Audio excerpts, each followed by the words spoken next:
Shalom, Bapak Ibu dan Saudara yang dikasihi Tuhan Yesus Kristus. Bertemu kembali dengan Renungan Hati dan Hidup.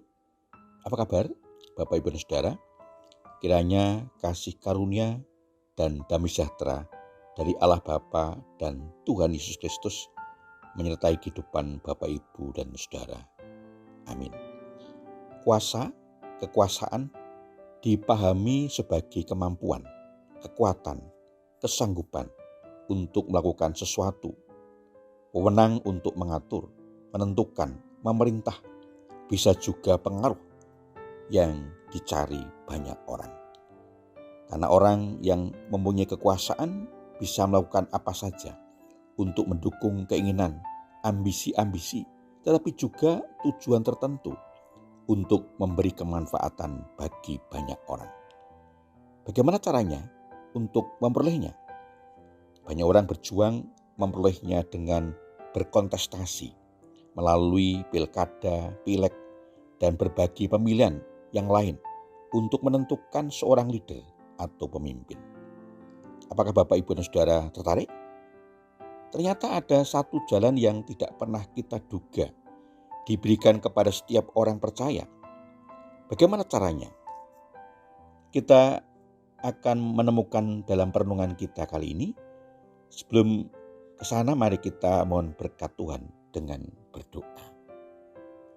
Bapa di surga, segala pujian dan syukur kami naikkan kehadirat-Mu atas kebaikan dan kemurahan-Mu dalam kehidupan kami sampai saat ini.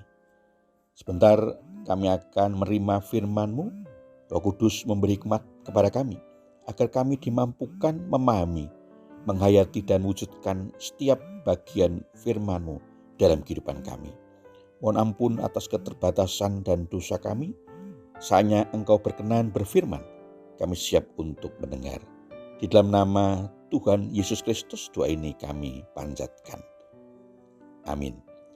Bapak Ibu Saudara, firman Tuhan yang akan kita dengar dan renungkan bersama diambil dari kitab Kisah Para Rasul pasal 1 ayat 8 yang tertulis demikian. Tetapi kamu akan menerima kuasa bila mana Roh Kudus turun ke atas kamu, dan kamu akan menjadi saksi-saksiku di Yerusalem, di seluruh Yudea dan Samaria, dan sampai ke ujung bumi. Demikian firman Tuhan. Bagian firman Tuhan ini diberi tema Roh Kudus memberi kuasa. Bapak, Ibu, dan Saudara, kuasa dari bahasa Yunani dunamis bukanlah sekedar kekuatan atau kemampuan, tetapi menunjuk kepada kuasa yang bekerja dan bertindak. Kitab Kisah Para Rasul menekankan kuasa Roh Kudus termasuk kekuasaan mengusir roh-roh jahat dan kuasa untuk menyembuhkan orang sakit. Roh Kudus juga memberikan berbagai kuasa dalam kehidupan orang percaya. Kuasa ilahi Roh Kudus juga memberikan kuasa untuk memberitakan Yesus sebagai Tuhan dan Juru Selamat. Kesaksian apapun tentang persekutuan intim dengan Yesus Kristus akan menghasilkan keinginan yang makin kuat untuk mengasihi, menghormati, dan menyenangkan Tuhan Yesus. Kuasa Roh Kudus juga karunia-karunia rohani, mujizat-mujizat, dan tanda ajaib. Bapak, Ibu, dan Saudara yang dikasihi Tuhan Yesus Kristus, Roh Kudus diberikan kepada para murid pada peristiwa Pentakosta untuk memperlengkapi para murid dalam melakukan tugas panggilan mereka untuk memberitakan Injil, kabar sukacita tentang karya penyelamatan Allah di dalam Yesus Kristus. Roh Kudus memberi kuasa untuk menyembuhkan orang yang sakit, mengusir setan-setan yang menguasai jiwa-jiwa yang kosong, tapi juga kuasa mengajar, berbahasa roh, bernubuat, memimpin orang hidup dalam kebenaran. Dalam konteks kehidupan kita sekarang ini, sebagai orang percaya juga diberi kuasa untuk melakukan tugas panggilan kita masing-masing, sekaligus memberi kesaksian tentang karya penyelamatan Allah di dalam Yesus Kristus melalui kehidupan orang percaya. Antara lain, kuasa untuk mengajar, kuasa untuk memimpin, kuasa untuk menasihati, kuasa untuk menyembuhkan, kuasa untuk mengusir roh-roh jahat, kuasa-kuasa Roh Kudus juga nampak dalam karunia-karunia yang diberikan kepada orang percaya untuk memperlengkapi dalam pelayanan dan kesaksian.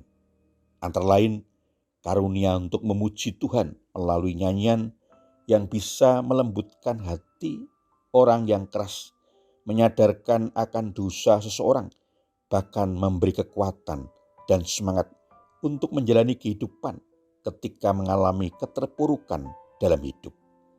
Karunia berbicara, menyampaikan sesuatu dengan wibawa Tuhan, sehingga berdampak bagi orang yang mendengarnya. Karunia untuk berdiplomasi adalah hikmat untuk menyampaikan pandangan, usulan, pemikiran, sekaligus strategi untuk mencapai tujuan melalui percakapan argumentatif dengan tujuan menggolkan suatu misi demi untuk pekerjaan dan kemuliaan Tuhan melalui gereja, lembaga pelayanan, kepentingan umat, bahkan untuk tujuan yang lebih luas termasuk bangsa dan negara, bagi kemanfaatan, keadilan, dan kebenaran, bagi hormat dan kemuliaan nama Tuhan. Tuhan Yesus memberkati. Amin.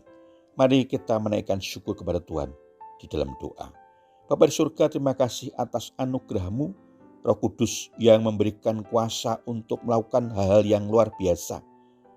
Engkau kendalikan hati dan pikiran kami, agar semua yang kami lakukan bukan untuk kemuliaan diri kami, tetapi untuk hormat dan kemuliaan nama Tuhan. Mohon ampun atas kesalahan dan dosa kami, hanya di dalam nama Tuhan Yesus Kristus, doa ini kami alaskan. Amin. Bapak, Ibu, dan Saudara, demikian renungan ajaran hidup. Sampai bertemu kembali dalam renungan selanjutnya. Semoga bermanfaat dan menjadi berkat. Terima kasih. Tuhan Yesus memberkati. Amin.